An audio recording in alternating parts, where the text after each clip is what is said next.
Are we ready, Ms. Reinhardt? Oh, yeah, I was going to say, hear feedback. As chair of the commission, I call this meeting of the Michigan Independent Citizens Redistricting Commission to order at 10:05 a.m. This Zoom webinar is being live streamed on YouTube on the Michigan Independent Citizens Redistricting Commission YouTube channel. For anyone in the public watching who would prefer to watch via a different platform than they are currently using, please visit our social media at Redistricting MI. Our live stream today includes closed captioning, ASL interpretation, and Spanish, Arabic, and Bengali translation services will be provided for effective participation in this meeting. Email us at redistricting@michigan.gov for additional viewing options or details on accessing language translation services for this meeting. People with disabilities needing other specific accommodations should also contact redistricting@michigan.gov. This meeting is being recorded and will be available at www.michigan.gov/MICRC for viewing at a later date. This meeting is also being transcribed, and those closed caption transcripts will be available and posted on michigan.gov/MICRC website, along with written public comment submissions. There is also a public comment portal that may be accessed by visiting michigan.gov/MICRC. This portal can be utilized to post maps and comments, which can be viewed by both the commission and the public.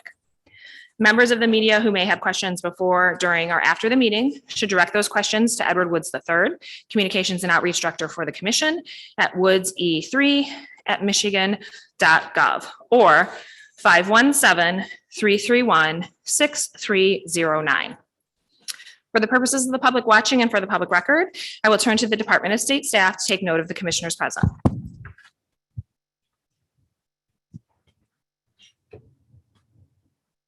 Good morning, commissioners. Please stay present when I call your name. Doug Clark. Present. Juanita Curry. Present. Anthony Eade. Present. Brittany Kellum. Rhonda Lang. Steve Lett. Cynthia Orton. Present. MC Rothhorn. Present. Rebecca Satella. Present. Janice Villette. Present. Aaron Wagner. Richard Weiss. Present.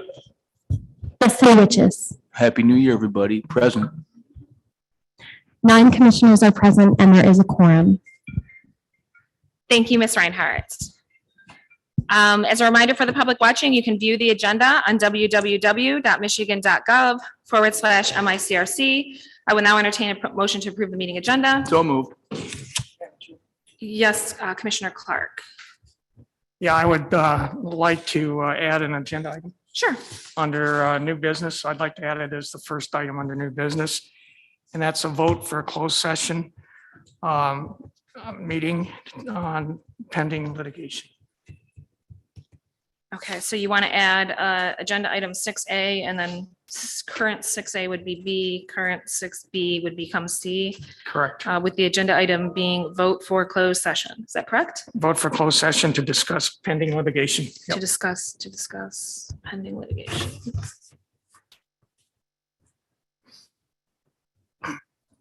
All right, is there a second? Second.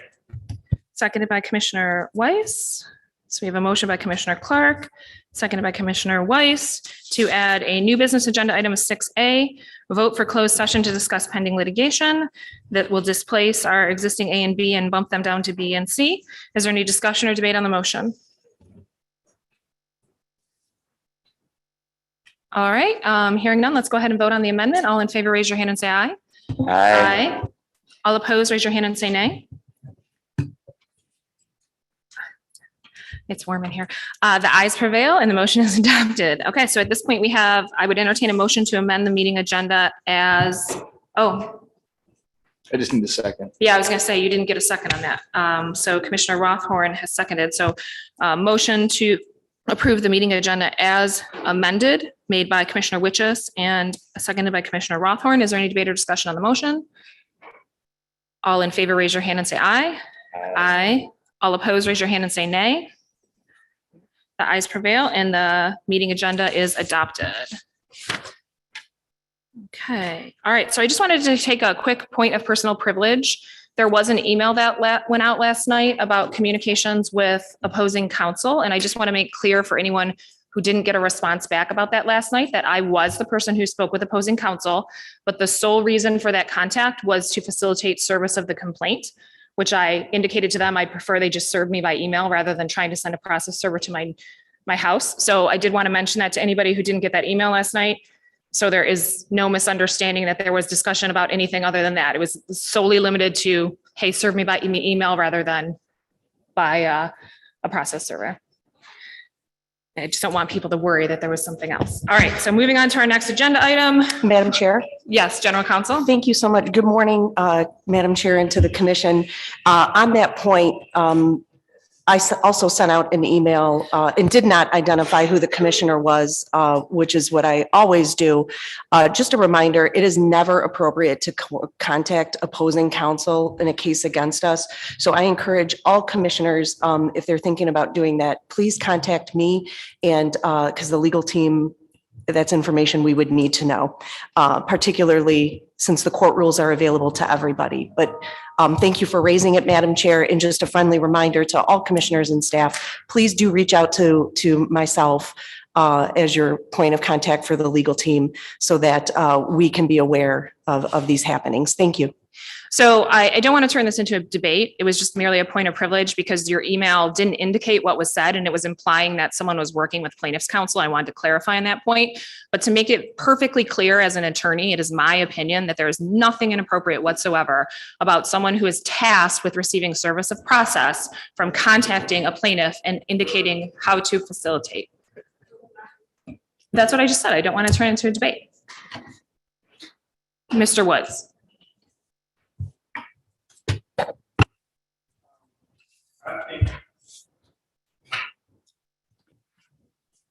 I think the commission needs to empower its executive director to kind of resolve this so we can stop going back and forth.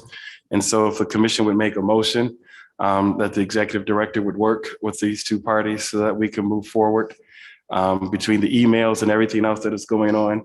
It's becoming disruptive to the mission of the commission. And we've done such a great job. We've gotten national press and they want the commission to tell its story about its success. We've had Newsy.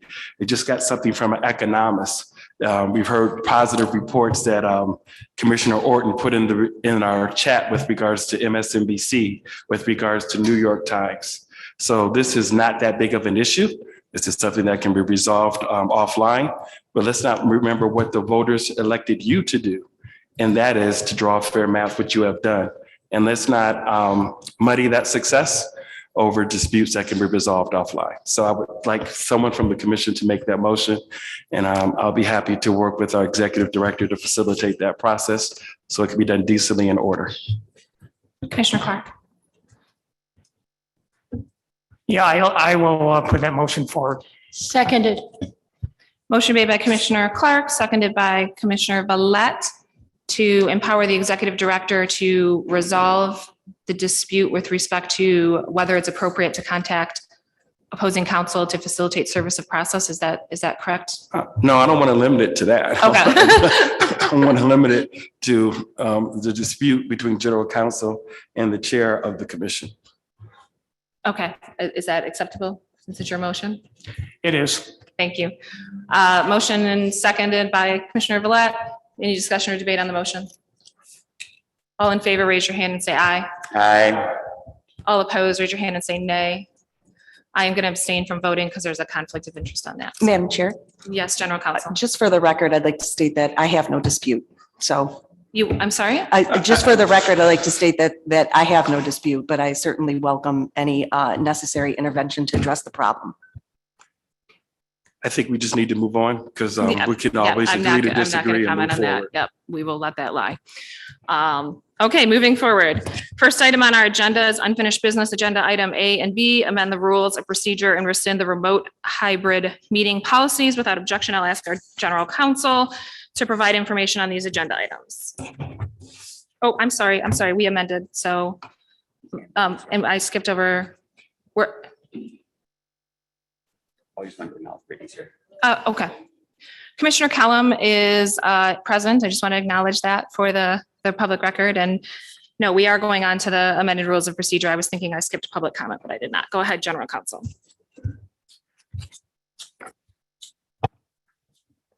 Thank you so much, Madam Chair, and good morning again to the commission and Happy New Year. At commission's last meeting, it was requested that the rules be modified, the MICRC's rules of procedure be modified to permit remote attendance for any meeting. So before you have a memorandum dated January 10th with corresponding red line version of those rules that effectuate those changes. The changes incorporate remote attendance at rules for any meeting, and consistent with the court's opinion that was recently released. It also removes all references to the Open Meetings Act throughout the document. I do note in the memorandum that the notice period for posting of meeting notices and such, I inserted a placeholder of 5 hours to be discussed by the commission and put upwards revision by the commission. My recommendation would be 15 hours. I know that Commissioner Lett expressed to me via email that his suggestion was 15 hours, and I definitely support that recommendation. Further, I would put a recommendation of no less than 12 hours before the commission. I'd be happy to walk through those changes by section if the commission would like at this time. Commissioner Orton. So you're not talking about how many hours a notice of meeting has to be posted. You're talking about, is that what you're talking about? Or how many hours a commissioner needs to give intent to attend virtually? I'm not sure which one we're talking about. Through the chair to Commissioner Orton, that the both, it would be both. So the placeholders are there for the remote attendance meetings that are set forth in the addition of section 5.5. That is the portion of the remote and hybrid meeting policy that set forth the commission's current procedure for notifying of remote attendance, but that can certainly, any of those timeframes and language can certainly be modified by this body as well. So I was speaking the 15 to 12 hours recommendation, 15 hours, no less than 12 hours recommendation relative to posting a meeting notice.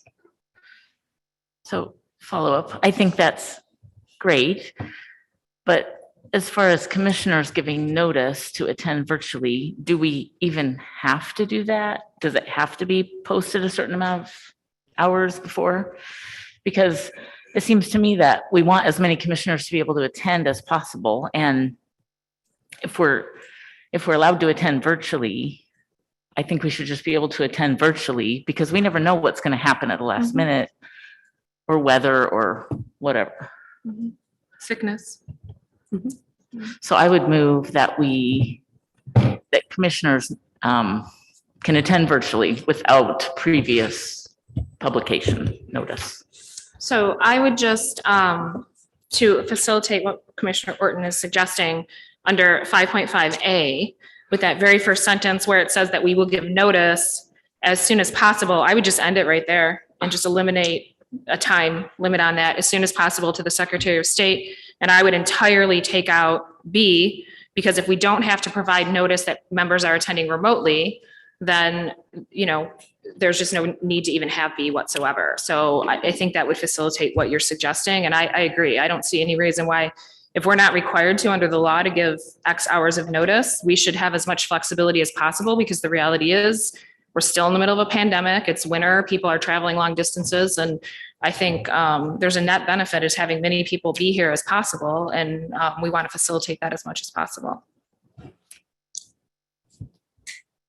Do we need a second? I second the motion. Third. So is that consistent with your motion? So so we have a motion to amend to 5.5A, drop it off after the word as soon as possible, have a period, delete the rest of that, and delete B. Yes, I Okay. agree with that. And then the current B would become, or current C would become B. We have a motion by Commissioner Orton, a second by Commissioner Villette to amend this policy to change section 5.5A to put a period after the word possible and delete the rest of the sentence, delete section 5.5B entirely, and then change 5.5C to B. Any discussion or debate? All in favor, raise your hand and say aye. Aye. All opposed, raise your hand and say nay. Okay, we got one nay. All right, so the amendment carries. Do we have any further discussion or debate on these changes? At this point, I would entertain a motion to adopt the rules as amended. I need a motion first. Oh, so moved. So moved. So we have a motion by Commissioner Witches to approve the rules of procedure of the State of Michigan Independent Citizens Redistricting Commission as amended as of today, which is January 13, 2022, seconded by Commissioner Rothorn. Is there any discussion or debate on the motion? General Counsel? We can't hear you.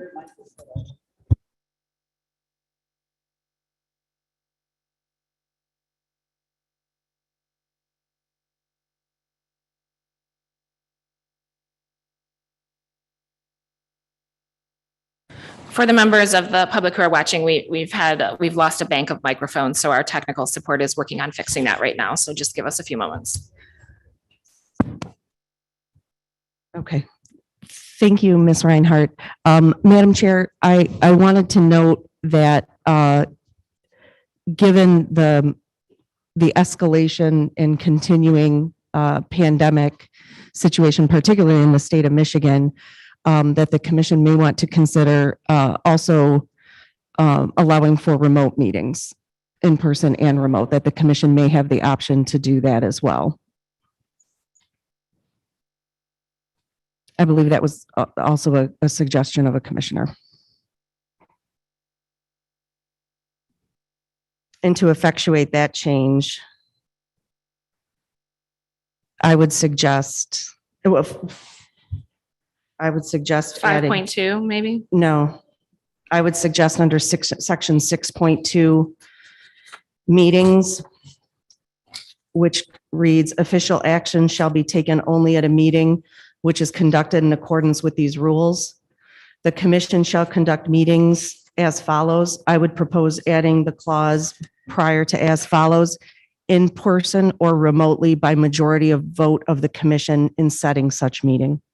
And that would, again, give the commission the flexibility, given the ongoing health crisis, to continue meeting remotely. So we have a motion and a second at this point. So can we amend it, or should we just vote this down and then It can we would do be, that? it would be appropriate. There could be a motion to amend, Okay. or the commission could ask for that language to be brought back at a later date. Anyone interested in amending? Just say what you want to say. Commissioner Villette is asking that I repeat what Commissioner or General Counsel Pasturella's motion is. So her motion is under section 6.2, that we specify that motion or that meetings can be conducted in person or remotely at the discretion of the commission. So we're just expanding it so we can have remote meetings again if we need to. Oh, One moment, Commissioner Villette.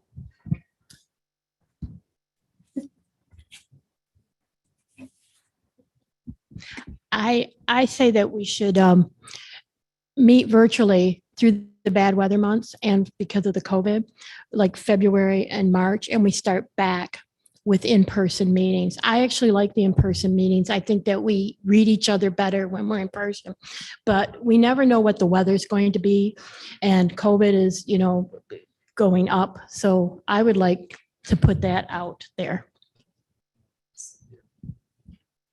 so Madam Chair, Yes. if I understand Commissioner Villette's motion she just made would be to amend section 6.2 to clarify that remote meetings can be called virtual remote meetings can be called February and March of 2022. In January, excuse me. Do you want to limit it that much? Because what if we end up in June and we have, Zeta? Yeah, let's not limit it. Mike?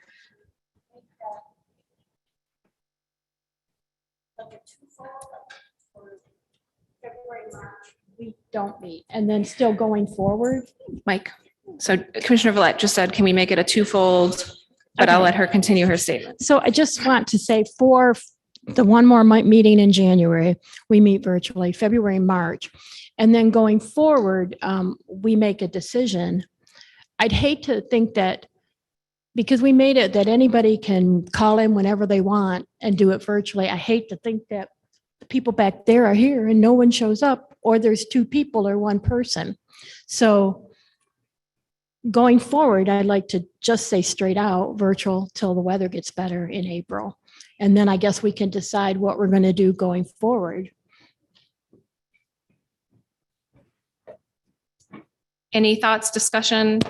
I'm assuming that's a motion, Commissioner Villette, Commissioner Orton. So I don't know that we need to put it in the policy. We just need to leave it open so we can decide. And then Yeah. amongst ourselves, we decide Yep. that it would be smart to plan on not meeting in person through the winter.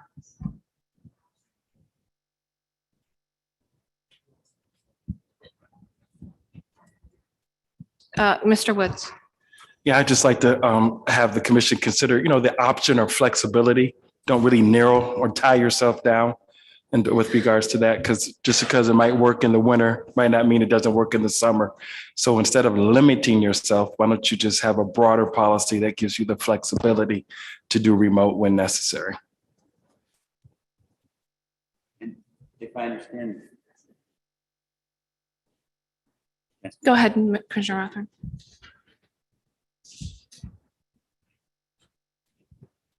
So the spirit of Commissioner Vallette's suggestion is to encourage us to attend in person, and I hear that. And I think what I also hear is that we don't want to limit ourselves. So I think why don't we agree?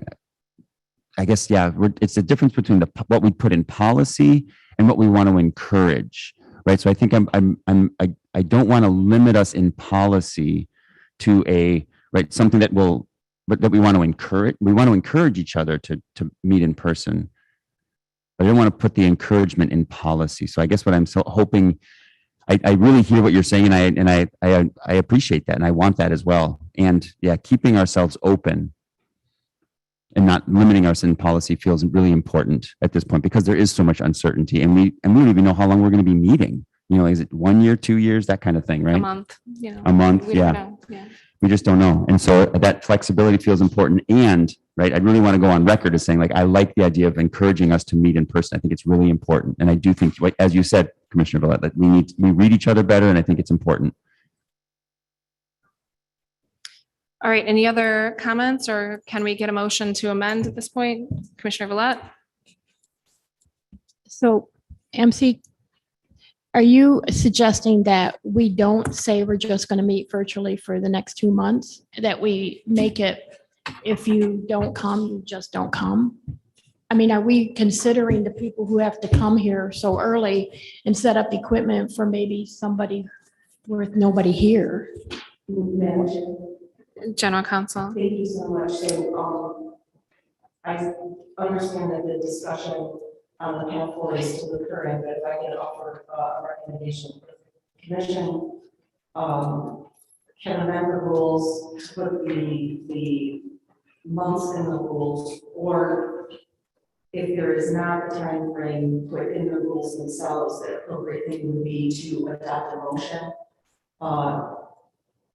that the meetings, what I'm hearing is January through March of 2022 be held remotely for all members and the public. So that would be the options before the commission, is either put the months in the rules themselves, which again, they'll be in there in perpetuity, or to have a corresponding resolution Is the interpreter speaking? We're having a hard time hearing.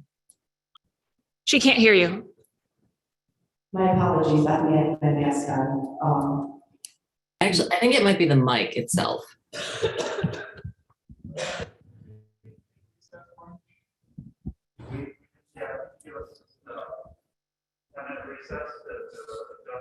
We should review where we are. I think it's motion. Well, we have a motion on the table, so, and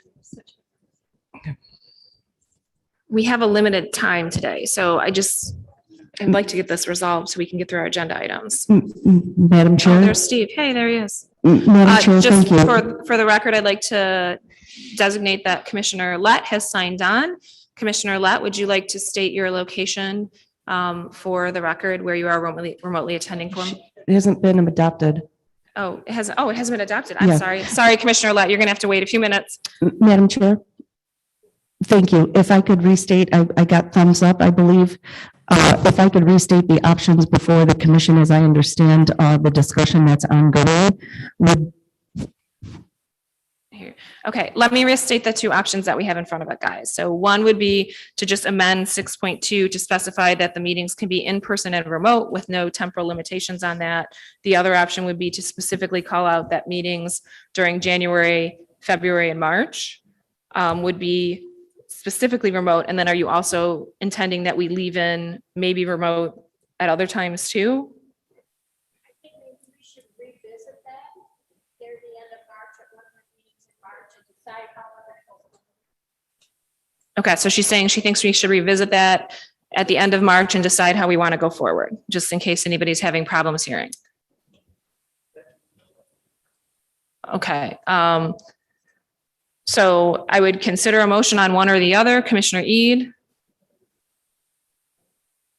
Hard to motion without a mic. yeah, Yeah, I guess I have a little bit of a different. bring it to your face, I because, think yep, thank I you. have a little bit of a different opinion. I think we should just leave it open to commissioners who might need to attend virtually for health reasons. While I agree with all the points stated earlier, as far as, concerns with the pandemic, in my opinion, we're still a public body, and until the state makes a decision where other public bodies don't meet in person anymore, I think we should stick to that. All right, so how would we like to proceed, folks? We can either choose to amend this section, or we can just leave it as it's already amended and vote. We already have that motion out there. Looking for feedback here, guys. All right, since we're unsure, why don't we just vote on the primary motion, which was to adopt the rules of procedure, and we can come back and address this at a later time. Does that work for everybody? All right, I'm seeing thumbs up. All right, so we already have a motion to adopt the rules of procedure of the State of Michigan Independent Citizens Redistricting Commission as amended, effective immediately, January 13th, 2022. Any additional debate or discussion on that motion? All in favor, raise your hand and say aye. Aye. All opposed, raise your hand and say nay. The ayes prevail and the policy is adopted. All right, now Commissioner Lett, can you identify where you are remotely dialing in from? You sure you want me to? We absolutely do. We love your presence.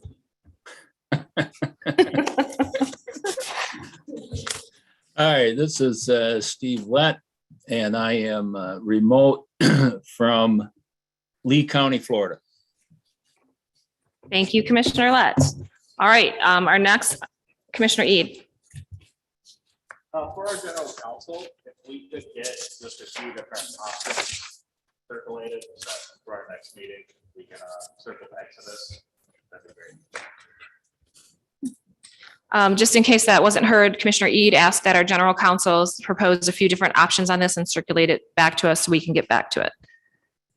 All right, at this point, we're going to move on to item 4B, which is rescind remote hybrid meeting policies and procedures, which is resolution 2022-0102. May I have a motion? So moved.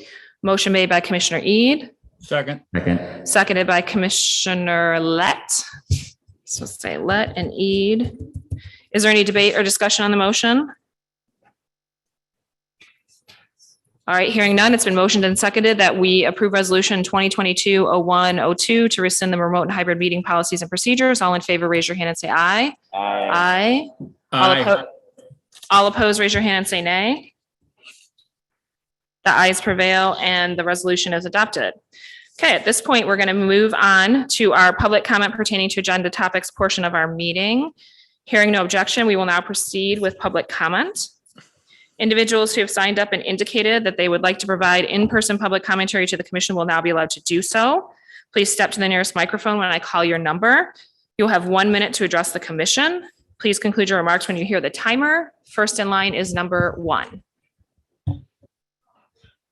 And commissioners, can you hear me? No. Oh, there you go. Before we proceed, the reason that the microphones on the left side, I guess your right side, are blinking is because there was a short. And these microphones no longer will work. So our tech team here is going to work to space out the microphones that are on this side among all of you. Okay. So that you have access to microphones. That means you might be sharing one, or commissioners that are located on this side. If you'd like to relocate to an empty seat on this side, you might have an easier time accessing the microphones. And for those of you that remain over here, we're going to hand out hand mics as soon as public comment ends. So. All right, thank you. So they're going to continue to do that while we have public comment? Okay. All right, so number 1.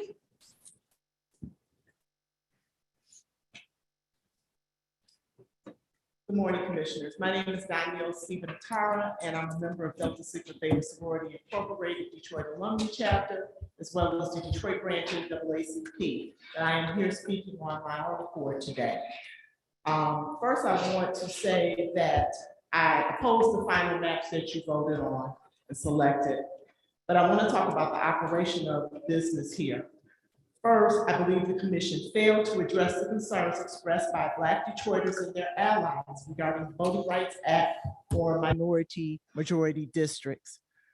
The selected maps disenfranchised Black Detroiters and failed to use relevant information such as primary election data and addressed prison gerrymandering. Thank you, Commissioner Kellum and Curry, for your attempts to provide context to the concerns that were expressed. But I believe that some commissioners and some members of the public disrespected them, and their ideas and their suggestions were belittled. As previously stated, the Black commissioners, when they expressed concerns and advocated for Black Detroiters, the ideas expressed were intolerant, ignorant, and racist. The administration of the commission was lackluster. There were multiple times when the administration did not set proper boundaries with the commission. For example, there is no way that the commission should have known that you would be in violation of the Michigan Open Meetings Act when meeting with your VRA special expert in closed session. Some commissioners also were downright rude and dismissive to the public. The commission's failure to work for the people. Multiple times the commission asked you, the citizens asked you to look at these maps again, yet some commissioners sat and indicated that they were tired and just wanted the maps done. I don't know of any other public officials that could say that on the record and get away with it. Ma'am, I am sorry to interrupt you, but your time has ended. Okay. Thank you for addressing the commission. Thank you.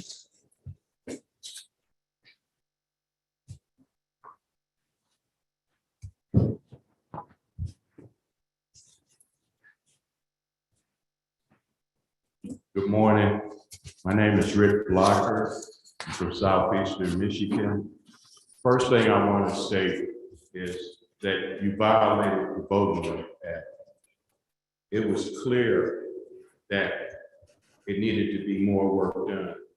In Dr. Hanley's analysis, she had Marshall Bullock as a white man. He's Black. John James is Black. clearly when you got the information that you could have adjusted the maps to go up to 55% to keep a community together, it was ignored, only addressed slightly in the House maps or the state House maps. There was no attempt to go back to the Senate maps or the congressional maps. We have to live with this situation with Black people being disenfranchised for the next 10 years, possibly 20 years. It's not good enough to say that people was going to eject no matter what we did. The time should have been taken to get this right. I just cannot emphasize enough to you how a number of Black people feel in the city of Detroit and the surrounding areas about being disenfranchised. Thank you. For your time. Thank you for addressing the commission. Number 3.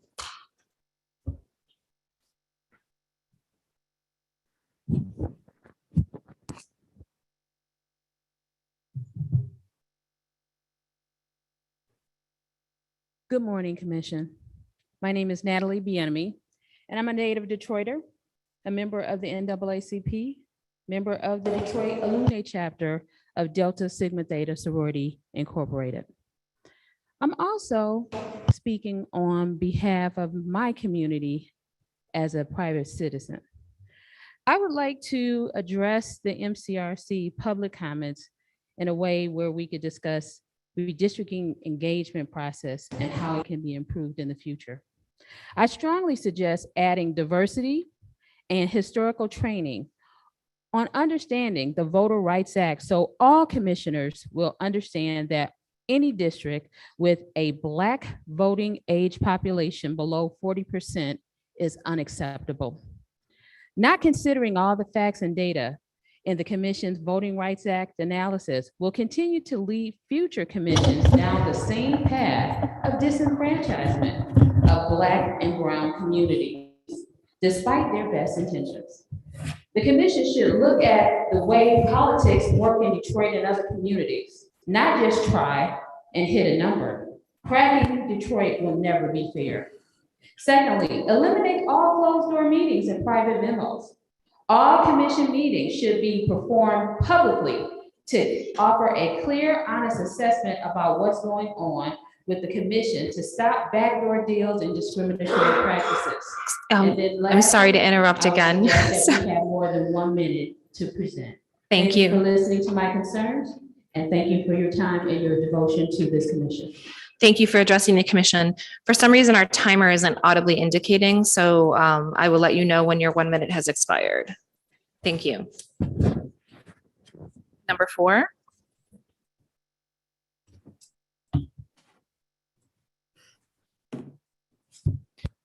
Hello, Happy New Year, Commissioners. Anthony Scanell, and I'm unaffiliated with any organization. I'm happy to say that very much. So, but so I've seen in your agenda, you have to write a report on every map you've approved, and I'm interested to see how the rubber meets the road there, because I have your congressional map, Chestnut, here on another fabulous Michigan Department of Transportation map, at least for Metro Detroit. And I've already explained to you why I don't support this congressional map. I don't know if you can see it, but you know, you got District 13, which we would be sitting in right now, and it's clearly got 2 distinct parts. And as I recall, it scored the least compact congressional district, which is kind of funny when you consider there's another one that spans 2 peninsulas. But so I don't support your map, and I'm interested to see how the rubber hits the road there. And you may issue a dissenting report if you don't support. If you didn't vote for the map, you may issue a dissenting report. So I wish all litigants against you success, and I'd be happy to assist any commissioner in writing a dissenting report. Thank you for addressing the commission. Number 5.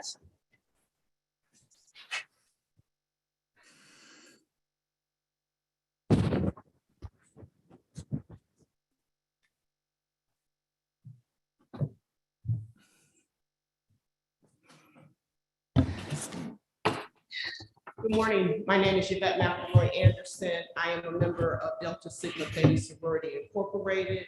I am a citizen of the city of Detroit, and I am the field director for Fannie Lou Hamer Political Action Committee, as well as a member of the Detroit branch NAACP. I oppose the maps that the commissioners have indicated.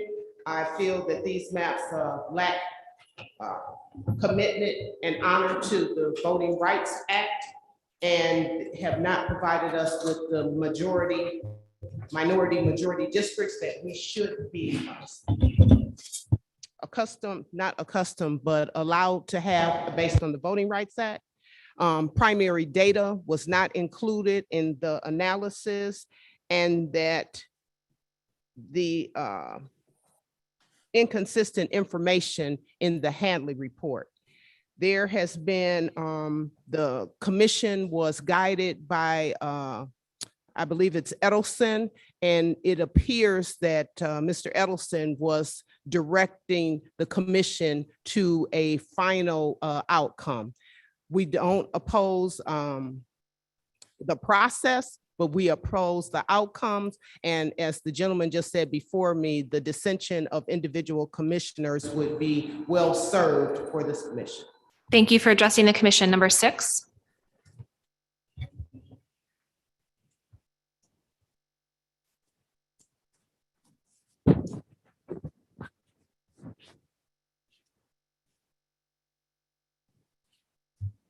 Good morning. My name is Erica Bryant.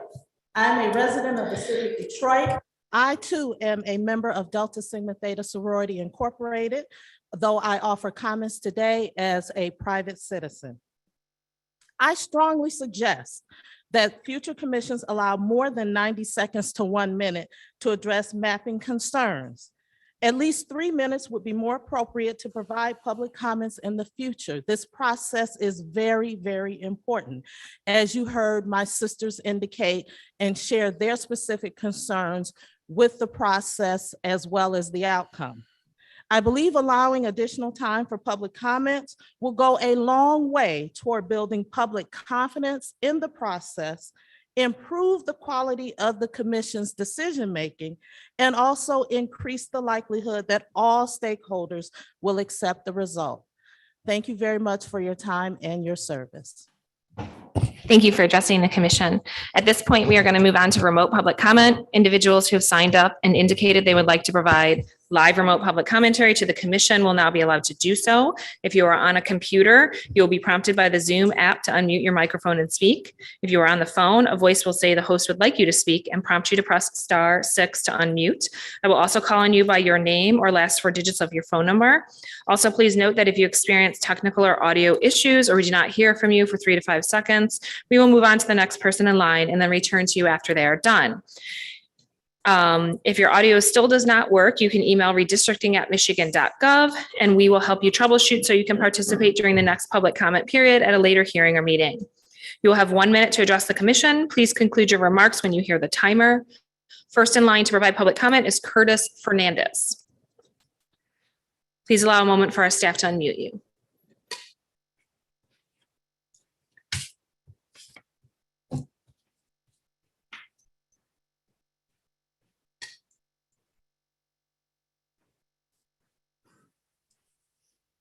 Hi, this is Curtis from API Vote Michigan. I want to thank the commission for the hard work they've done during the redistricting process. Overall, I found the process relatively accessible to the public. I also appreciate that commissioners made themselves frequently available to meet with community orgs outside of regular meetings and hearings. That being said, I do think that there needs to be more education on how to fulfill compliance with the 7 constitutional criteria, especially when it comes to compliance with the VRA, given that many members of the public have concerns that was not compliance with the VRA. I also think that there was some concern that more weight was given to live or in-person comments versus written comments. And most importantly, I do think that the public, including community organizations, needs to be engaged in order to improve the redistricting process, address concerns about transparency, and ensure fairness of maps. Thank you for your time.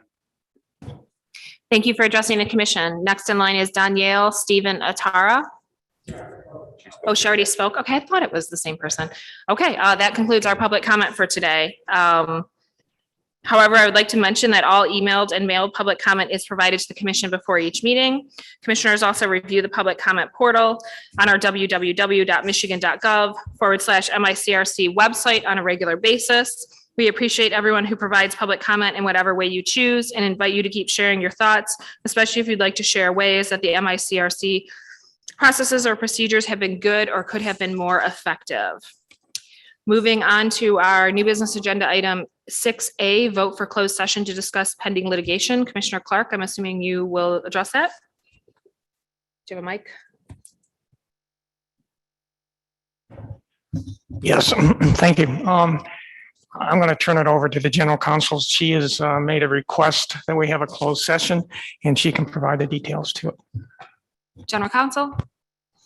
Thank you so much. Yes, and thank you, Commissioner Clark. The legal team has requested that the commission convene a closed session to discuss the pending litigation, being the Detroit Black Caucus litigation filed with the Supreme Court and served on the commission on January 11th. The purpose of the closed session would be to discuss legal strategy only in moving that case forward. And therefore, we have members of your lead litigation counsel, as well as local counsel, available to attend should the commission vote to convene a closed session. They will be participating remotely and able to have those critical discussions with the client on this pending litigation. Commissioner Clark. Yes, I'd like to put a motion forward that we have a closed session as described by general counsel. Second. Okay, we have a motion by Commissioner Clark, seconded by Commissioner Lett. Any discussion or debate on the motion? Commissioner Ede and then Commissioner Witches. So 2 quick questions. One is, I understand we amended our rules of procedure to allow ourselves to have closed door sessions that are not in violation of the Supreme Court, Michigan Supreme Court ruling against us. Does this closed meeting meet that criteria? And then my second question is, can you explain how it would be detrimental to have this discussion in an open session? General counsel. Thank you so much, Madam Chair. Excellent questions, as always, from Commissioner Ede. Yes, the analysis was made, and certainly had the commission not amended its rules, it would not be able to move forward. So given the amendment of the rules, your legal team has made the analysis, again, based on the Supreme Court's opinion, which provided guidance to the commission. And they noted specifically the absence of pending litigation previously. So in this case, in the instant request from your legal team to convene a closed session today, and the legal team, I want to be very clear, needs to have this discussion today because we have court deadlines that we need to meet. The purpose of this closed session would only be to discuss the legal strategy in moving this case forward and how the commission wants to position this case and have those critical discussions. I would also note for the record that the commission, again, the legal team has made that analysis, is recommending a closed session move forward. And is that responsive to both of your questions, Commissioner Eden? Could you also just explain why we can't have that discussion in public? Thank you. That was the part that escaped my mind. Yes. So again, we're discussing the options available for the commission moving forward, and so that the commission can make those legal, can participate in those strategic discussions as a full body. So if we were to have those discussions in open session, it would be, again, like having opposing counsel giving them a copy of our playbook. Again, I think the sports references is what we went with the last time we talked about it. So in keeping with that, yes, that it would not be advisable or appropriate to have these discussions in open session. Commissioner Lett. Thank you. I concur with the motion to go into closed session. And as everybody is pretty much aware, I was not a particular fan of the first go round. However, I believe that the Supreme Court and our rules have now allowed this to move forward. And I concur with General Counsel that this is a topic that would not normally be discussed in the public. It is procedurally as well as tactically what we as a commission want to do moving forward when we're sued. And that certainly is within the purview of confidentiality between our counsel and ourselves. So I am in favor of this. Thank you. Any additional comments? Okay, at this point, we can go ahead and vote, and this will be a roll call vote. I'm sorry, General Counsel? Excuse the interruption, Madam Chair. Just a clarification that if the commission wanted to make the distinction, whether it would be immediately going into closed session or setting a time, 5 minutes from now, 10 minutes from now, to give everybody time to clear the room and log into the separate session. Yeah.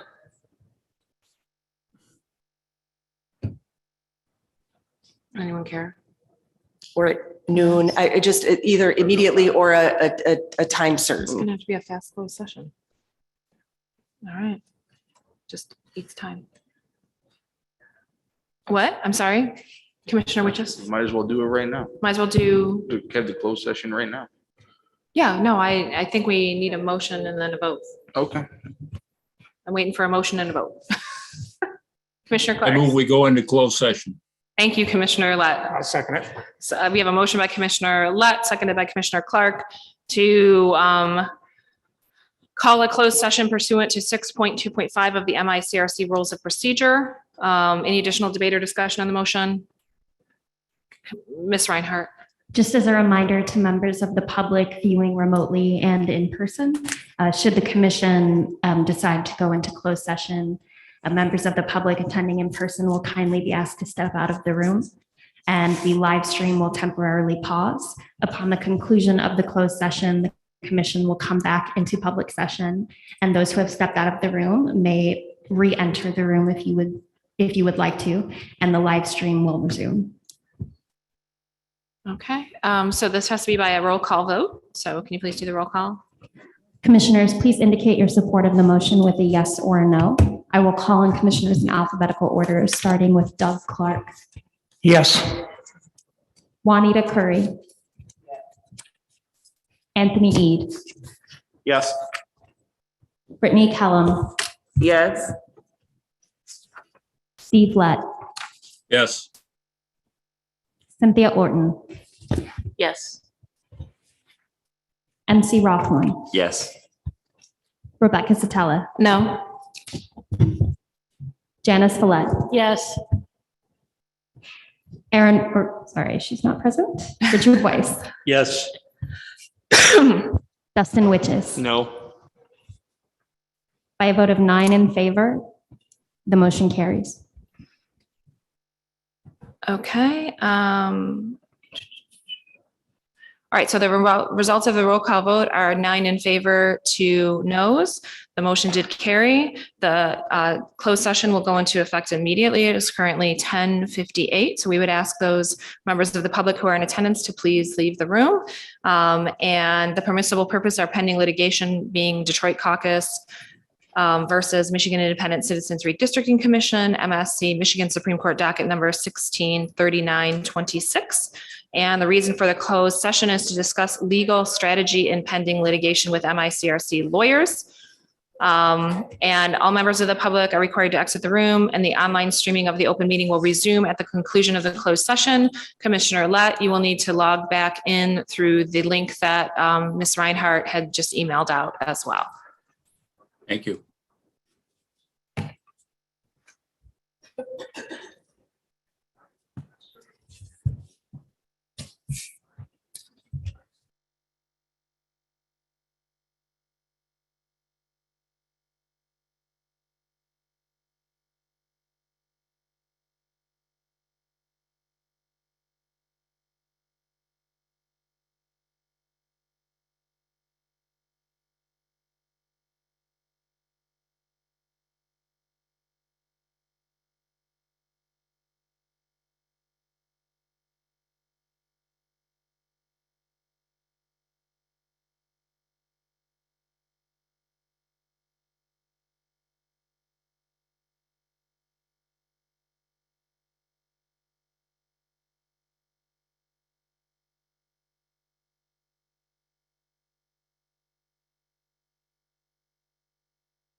Test 1, 2. Commissioner Lett, thumbs up if you can hear me.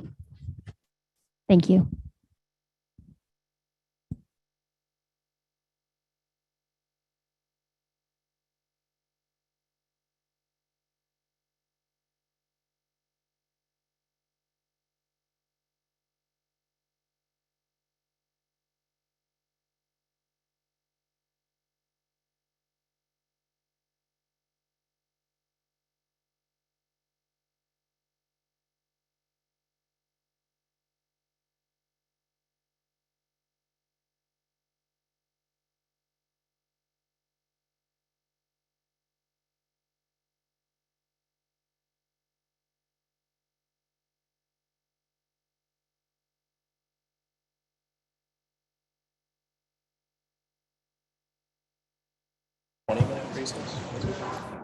Are we?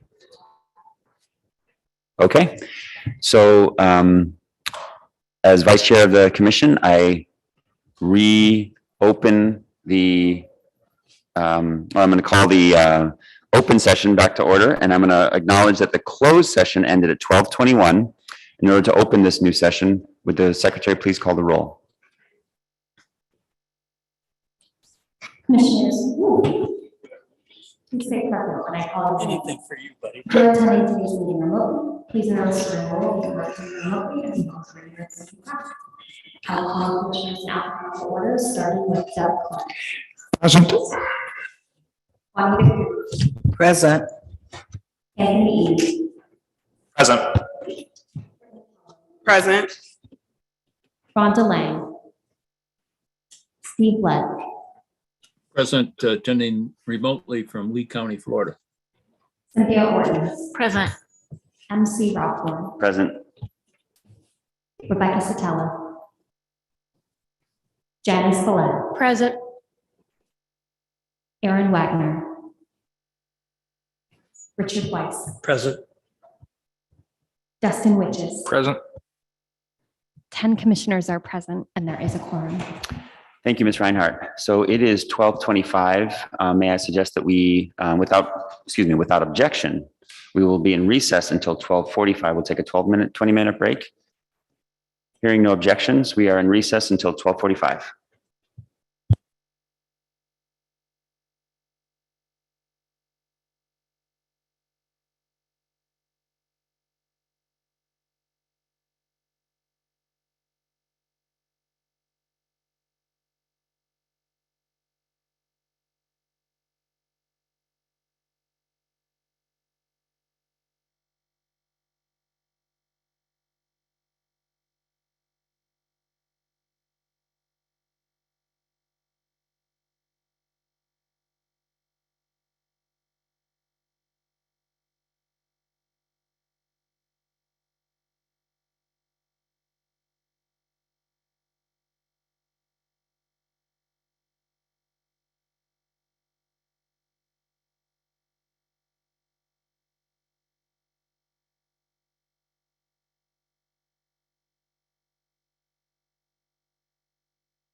As Vice Chair of the Commission, I call this meeting back to order at 12:52 PM.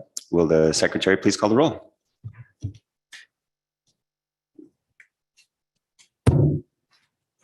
Commissioners, please say present when I call your name. If you're attending today's meeting remotely, please announce during roll that you are attending remotely, as well as where you are attending from. I will call on commissioners in alphabetical order, starting with Doug Clark. Present. Juanita Curry. Present. Anthony Ede. Brittany Kellum. Present. Rhonda Lang. Steve Lett. Present. Attending remotely from Lee County, Florida. Cynthia Orton. Present. MC Rothhorn. Present. Rebecca Satella. Janice Villette. Present. Aaron Wagner. Richard Weiss. Present. Dustin Witches. Present. 9 commissioners are present and there is a quorum. Thank you, Ms. Reinhardt. So we are moving on to new business, agenda item 6B, unless there was something that we needed to finish from last time. So before we move there, Commissioner Orton, you have the floor. So before we move on, could we just kind of continue our discussion about like future meetings? Are we going to be in person or not? I think Janice's idea of just during these winter months planning on being remote is a really good idea. I don't think it should be in the procedure, written procedure, but I just think we should make a plan so that we know and so that it can be noticed to the public. And I did hear there was sort of a respectful kind of like, hey, because there's lots of people that set us up. So it's a different setup if we go remote. So that's a very, respectful idea. And I'm seeing some thumbs up. Should we, okay, I'm seeing lots of thumbs up. So I suppose, I'll make a motion and we can see if it's voted or not. So a motion that the rest of January, February, and March, we hold remotely and then go forward from there as our procedures say. So the motion was made by Commissioner Orton, seconded by Commissioner Curry to have all the meetings from January 27th through March 24th. Those are on the second and fourth Thursdays. Each of those would be held remotely, and we would evaluate after March whether we want to continue. But at this point, we just through March 24th held remotely. Okay, so that is our motion. Any discussion on the motion? Commissioner Kellum. Yes, I was just going to suggest that maybe we keep it open because, I mean, anything could happen until, the end of time is us being a commission. So I think instead of just having it in the winter months, kind of like how we've had it before, that it is just, we all have the opportunity to go remote whenever. Just so we have to come back and then make another motion. So I see Commissioner Orton's hand. Please, Commissioner Orton. So yes, thank you for that clarification. That's what I meant is I think we still as commissioners have the option to attend virtually, but in this case, we would just know that for the winter months, we don't have to have the building reserved and those types of things if we decide we're just going to do virtual for this particular time period. Commissioner Witches. Just my 2 cents. I know we changed our rules and procedures and all that, but I mean, we were required to be in person anyway before we did that. And we took, and those particular rule changes that went into effect on the first to say that everyone on a public body must be in person, we basically just ignored to help people that we currently have out, for example, Steve or anyone with a medical issue, they can stick around. But I firmly believe that we need to be meeting in person. For one, it's been a real mild winter so far, so I don't really think it's going to get much worse. But I mean, we should be meeting in person. That's what I believe. So I mean, I'm telling you right now, I'm voting no on this. Any other debate or General Counsel? Mr. Chair, thank you so much. My notes reflect, and I invite the secretary to confirm. My notes reflect that the only change made was in regard to the notice periods that for the rules. And as far as the commissioner attendance, that the change to add in-person or remote meetings was not taken up by the commission earlier this morning. It was discussed. There were two motions moved. Neither of those two motions were seconded or voted on, and the commission elected just to vote on the main motion. Certainly, the commission can, I just wanted to confirm that was my understanding. And I think that's accurate. The reason we're bringing it up again, I don't know if the motion here would impact those rules. Sounds like it might, and that's where General Counsel, you're probably asking for clarification because we've already approved something that doesn't include that.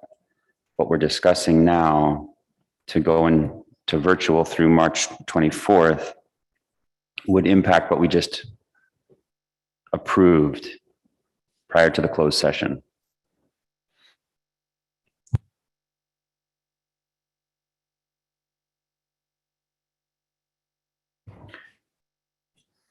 And so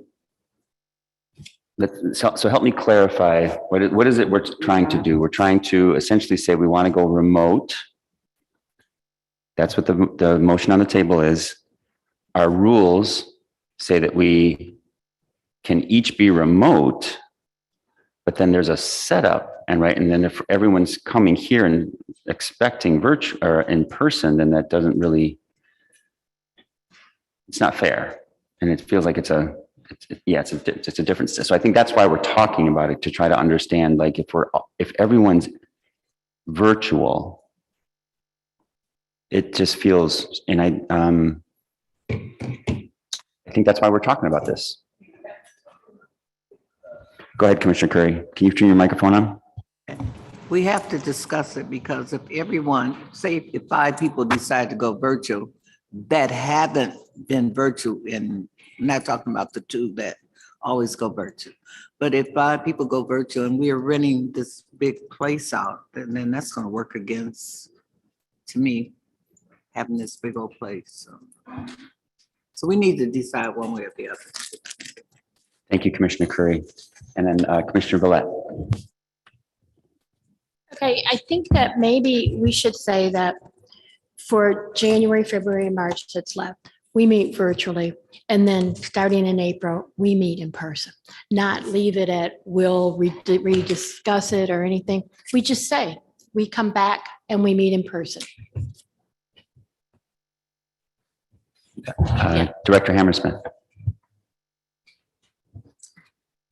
I think the issue is the amendment was never made to the rules of procedure to actually be remote. So I think that would have to be done first to amend the rules. And then you could decide on your remote meetings for the first quarter of this year remaining. So General Counsel and then Secretary of State. General Counsel, please. Thank you, Mr. Chair. So I stepped away briefly. So as I understand what the commission is wanting to do is on a temporary basis for the months of January through March, I think it was January 27th through March 24th, due to the ongoing COVID health pandemic, to suspend the commission's rules and hold those specific meetings remotely. That's the motion that I understand Commissioner Orton to be making. Is that correct? And it was seconded by Commissioner Curry. Thank you. Then we're fine. Okay, so we don't, okay, so, and okay, I'm seeing thumbs up from the Secretary. So okay, and lots of thumbs up. So that motion is on the table. Any further discussion? This is a temporary suspension of what we had voted on and will allow us to meet virtually January 27th through March 24th.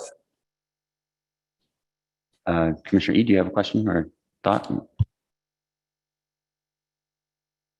Yeah, I mean, I guess I'm not going to be in favor of that. While I understand the reasons why we're doing it, I do think there's an expectation from the people that we meet in public.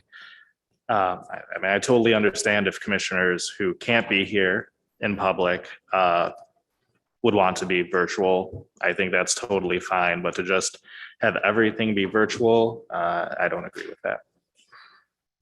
Any other comments or discussion? Didn't we do that when we first started? Didn't we do that when we first started about a year almost? That we were all in And it virtual? worked. It worked well. Okay. Commissioner Ede and then Commissioner Villette. We did, and that's true. I think that's a really good point that Commissioner Curry raises. But for me, the difference is back then when we were meeting virtually, all public bodies were meeting virtually because that's what the state had decreed, that public bodies meet virtually. At this point in time, public bodies are still meeting in person. Now, if that were to change, I would totally be in agreement with this proposed motion. But as it stands now, public bodies are still meeting in person in public. Commissioner Villette. Okay, I'm not saying that, we do everything virtually, but what I'm saying, there are three things that we need to consider. COVID, for one thing, it's on the rise. Another thing is the expense of having the building here. Another thing is having the people come and then no one show up except for them. And then there was one more and I forgot. And the weather.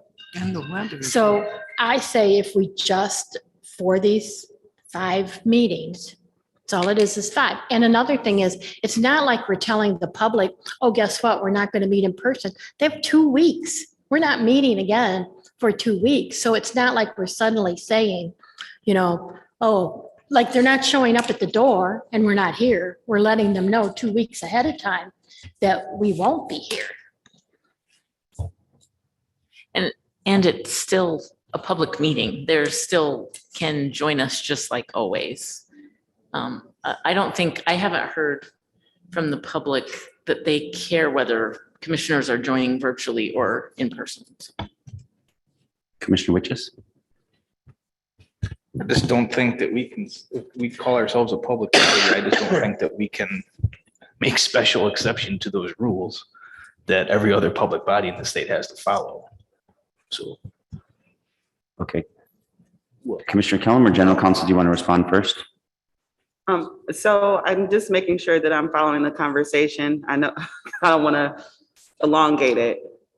Why are we being so intentional with having the next 5 meetings be virtual instead of it just being optional? Like, why is it that it has to be virtual? I think that's what I'm trying to distinguish here, because that's what I think I'm hearing. Anybody want to expand?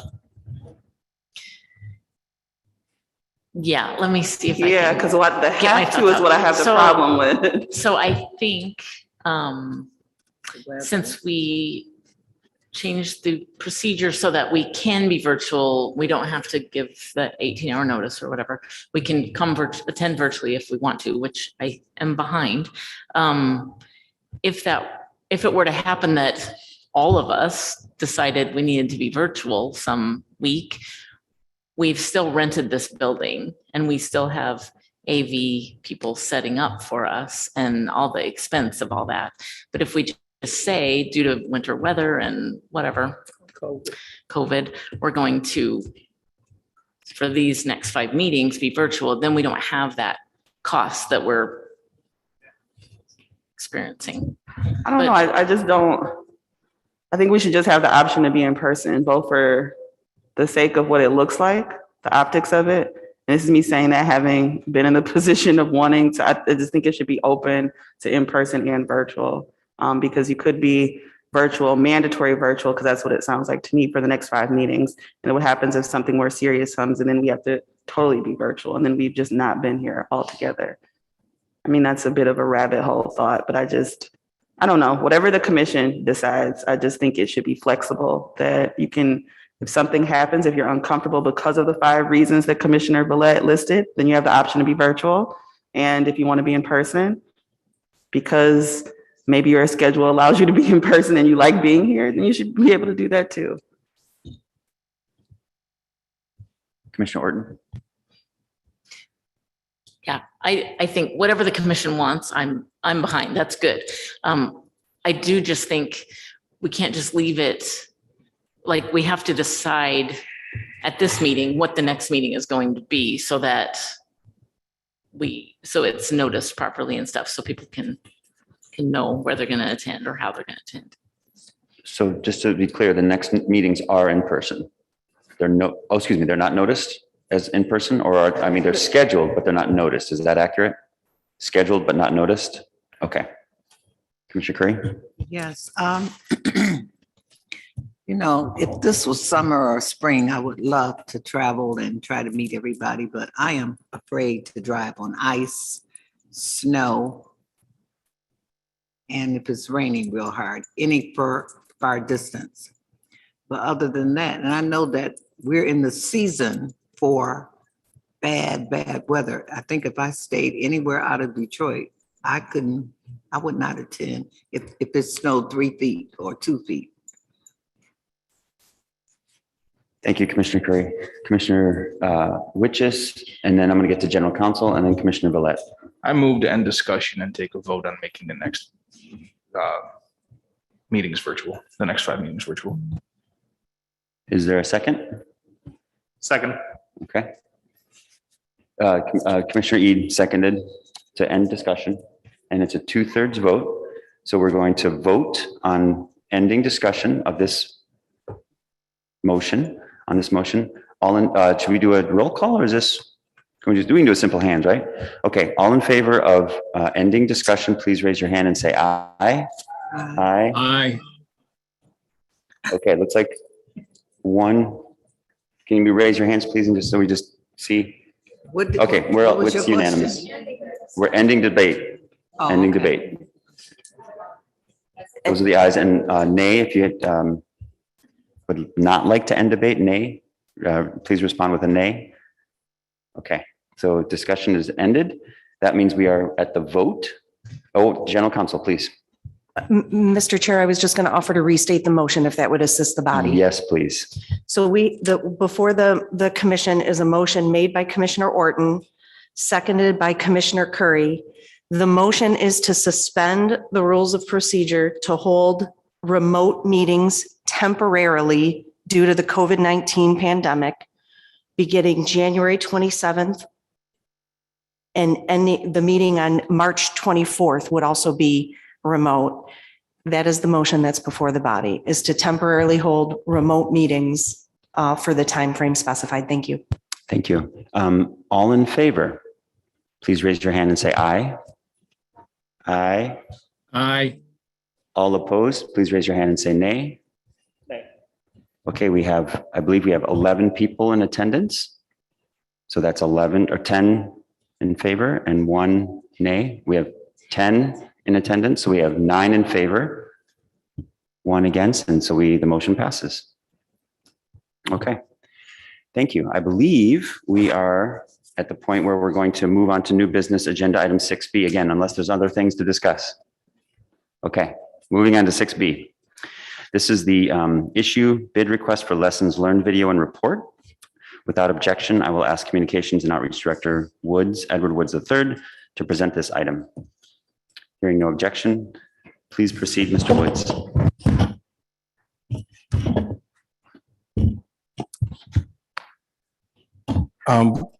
Good afternoon, members of the commission. This is just basically a follow-up on our discussion from the last meeting with regards to the lessons learned, inadvertently called a documentary. The purpose of the lessons learned is to identify from the public. We've started a campaign yesterday with our statewide outreach and asked people to come and say, how can we improve the process? And we want people to improve the process by putting their comments in the public comment portal. They can write, what have you, but we do want to hear from the public how we can improve the process.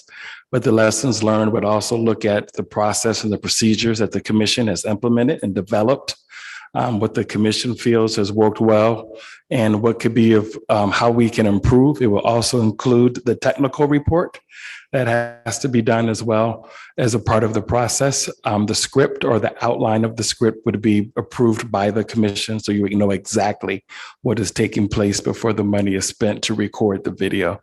So it's just a follow up on that. In addition to doing the video, it will also be a written report so that if something was not able to get into the video, it could actually be in the report so we don't miss anything. Thank you. Thank you, Mr. Woods. Any discussion? Any questions? Commissioner Clark? Yeah, I'm in favor of it, but I think we have to be careful relative to the legal suits that we're dealing with. Do you want to speak? Absolutely. Yeah, you we're wanna not, speak to that? we will not be dealing with any pending litigation.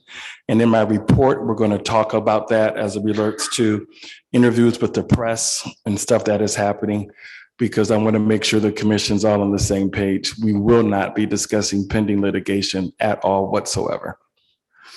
Not discussing it, but even small facts that come out may impact it. So I think it needs a lot of review. Absolutely. Prior to be going out by the attorneys as well as us. Sure. And even the production of it has got to be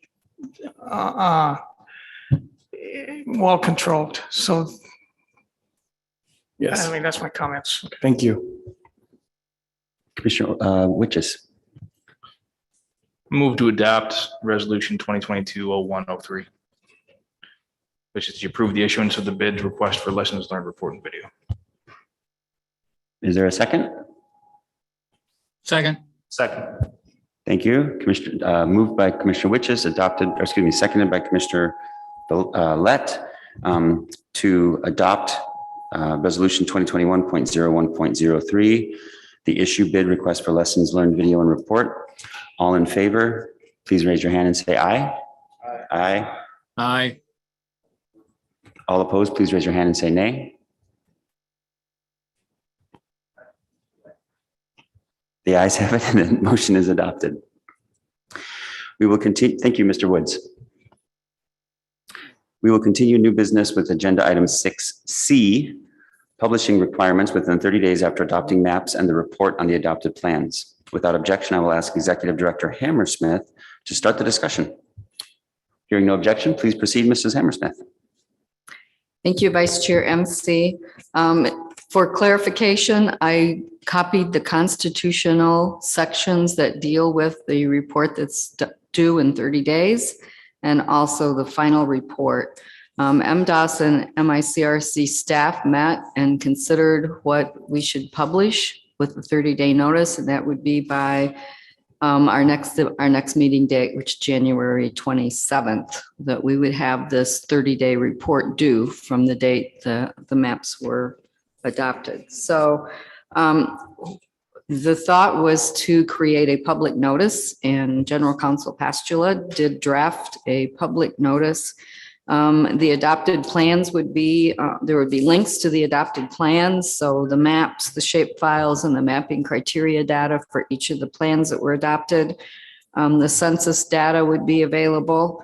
The racial block voting data, so the report from Dr. Handley, and also the report from Dr. Duchin, about communities of interest. Those were the items that we felt should be included to be published in the 30-day time period. And we just wanted to bring those to this commission and ask if there are other documents or data that you feel should be published. All of the data is on a repository and available to anybody who wishes it. I just have I see a Commissioner Witches. Do you want to go first? I'm quick. I was looking at the paragraph 16 where it says a commissioner who votes against the redistricting plan may submit a dissenting report. Now, I voted for all of them, so I can't do that, or nor do I want to. However, would the commissioners have additional time after this is released next meeting to provide a dissenting report, or do they have to do it on that day as well? So the parts 15 and 16 are separate from each other. So part 15 talks about within 30 days what we need to publish. And then subsequently a report is due. There is no timeline whatsoever put on that report. So there will be time if a commissioner wants to issue a dissenting report to do so. Very good. Thank you. Commissioner or General Counsel, did you have something? Thank you so much, Mr. Chair. Yes, to build on what the executive director is outlining, the dissenting statement needs to be incorporated with the final report as an attachment. So I would recommend that the anticipated date of release of the commission's final report be known in advance so that any commissioner that chooses to submit a dissenting statement has ample notice of when that would need to be finalized and turned over for incorporation into the commission's report. Okay, thank you. So I had a thought. It seems that we got public comment today that said in Dr. Hanley's report, there were 2 errors. And I think what we might want to do is make sure that we're publishing something accurate, but I think it sounds like we need to also be reflecting what the data is that we used or the report that we used. So I just wanted to acknowledge somehow that we should have it accurate and somehow the thread, right, should be limited there. Thank you, Mr. Chair. Just for the record, the notes that were highlighted during public comment have already been corrected in Dr. Hanley's report, and that updated report is available on the commission's website. Fantastic. Do we know, and I suppose maybe we can learn. It sounds like those are minor errors or maybe Scrivener's errors, but do we know if they made a difference in, okay, thank you. That's important to know. Director Hammersmith, please proceed. And I did send that out to the commission about a week ago, the revised report, I believe. So you should have that in your inbox somewhere. But immediately after that meeting on the 28th, when those couple of errors were noticed, I went through the entire report and found wherever that specific name was, et cetera, and made sure I sent a list directly to EDS and Dr. Handley. And she corrected that report within a week and it was posted on the website. Wonderful. Thank you. Okay. Any other, I guess, do we need to have a resolution or what's our, when we published, any time that we've published in the past, we haven't gotten specific permission from the commission to do so. So like when the maps were published, it's usually between meetings and time sensitive. So for example, on November 12th, when the 15 plans were gone through by the Center for Shared Solutions, and they were all ready to post those legal descriptions, we just had MDOS post those. So I don't know that we need a specific motion or resolution. We just wanted you to be aware. And if there are other things that you feel should be published for the public to see, we certainly can add to the publication notice, but the goal would be to get that out on the 27th, which would be, or before the 27th would be the 30th day after our meeting. So the 27th of January. 27th of June. Okay, very good. Thank you, Director Hammersmith. All right, moving on. Next on the agenda are minutes for approval from the December 28th meeting held in Lansing. These draft minutes have been provided to the commission prior to this meeting and are posted on the website. Are there any edits to these minutes? May I have a motion to approve the minutes of the meeting held on December 28th, 2021? So moved. Second. Motion by Commissioner Witches, second by Commissioner Lett. All in favor, raise your hand and say aye. Aye. Aye. All opposed, raise your hand and say nay. The ayes prevail and the minutes are approved. Thank you, everyone. There are staff reports today. Without objection, I will ask Executive Director Hammersmith to provide her report. Hearing no objection, please proceed, Ms. Hammersmith. Thank you, Vice Chair Rothhorn. Just wanted to follow up with the revised budget that I sent out this week and ask if there were any questions on that or any of the resolutions that were sent. The resolutions were signed by Chair Zatella today, and we'll have them posted on the website. Again, those were resolutions that couldn't be done in advance of the meeting because you were voting on maps, et cetera. So any questions on those? If none, I would remind you to catch up on any expense reports that might be outstanding. And according to Communications and Outreach Director Wood's comments, I would also be very interested in hearing from commissioners on any administrative or operations process or procedures that you felt were good, were effective, or could be improved and how they could be improved. So I'm going to start gathering that information so we can at least provide information to the next commission. They won't start with a blank slate like you did. Thank you, Director Hammersmith. Thank you. Without objection, I would like to ask Communications and Outreach Director Edward Woods III to provide his report. Please proceed, Mr. Woods. Thank you, Mr. Vice Chair. Just want you to know, I did hear back from Richard Schuba. They were with the Glenn Gareth Group and did the initial survey. And they wanted to know whether or not there was an interest to do a post, to do a compare and contrast. And I've asked him to submit a proposal just for the commission's consideration. So just want you to know that is coming with regards to that. I want to reiterate, I think the General Counsel has shared this already with regards to pending litigation, to just make sure we're not commenting or trying to converse with the press, or if they change. The press is very, very good at answering questions, and the commission has operated in an open and transparent manner. There has been no smoking gun or something to look for as it relates to the commission's proceedings, and that's a tribute to each and every one of you. But now, you know, the hard work goes in terms of defending the maps that you all have approved, following the 7 ranked redistricting criteria. And so we just want to make sure that, you know, no need to get cute, get smart, or think that you're smarter than they are or better than they are. They have a story to tell, and they're looking, you know, for a story. And our story is really how we came through on the proposal 2018-02, where more than 61% of Michiganders said that they wanted you, not politicians, to make the map. And that is a story that we can tell, you know, without discussing pending litigation.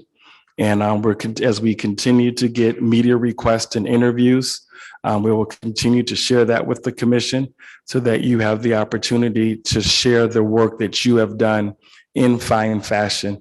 But just want to reiterate, at no time whatsoever to talk about pending litigation, because we do not want to be a detriment to any current lawsuits or any future lawsuits whatsoever.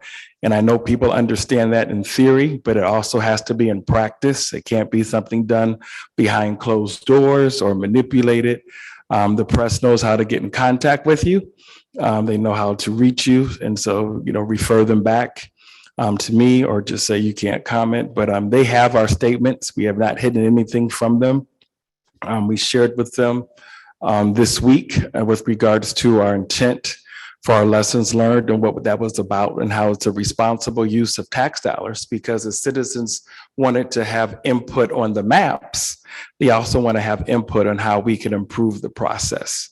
So as we continue to operate in an open and transparent manner, let's make sure that we do not change history by offering comments when it comes to pending litigation, because that would be a travesty of the great work that you have done so far. So just want to give you that caution.